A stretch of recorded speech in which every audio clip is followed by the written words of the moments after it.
गिरीश का सुनने का गाना presented by Raju Jan Singer।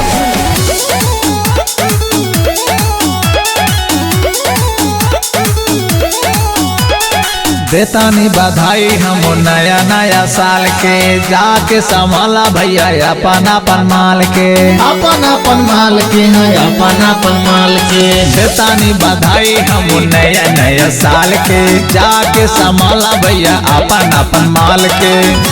मौका मिले पे चौका मारा अब की साल में, हैप्पी न्यू ईयर बोला जाके सबके वीडियो कॉल पे, चुम्मा चाटी जाके कारा अपने अपने माल से, चुम्मा चाटी खूब करा जाके अपने माल से।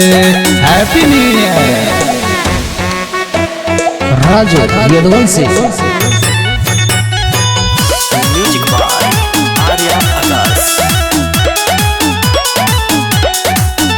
खूब मौज करा जाके घूमाय और मजाला, दारू गांजा पी के नया साल के मजाला,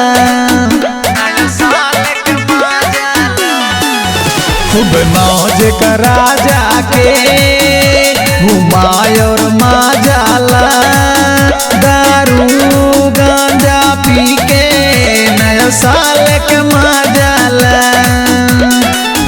धूम मचावा अब की मिलके नया साल में।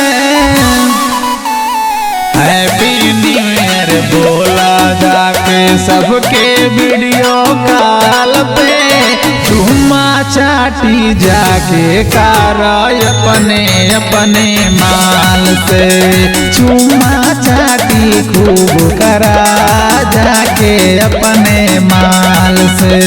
Happy new year.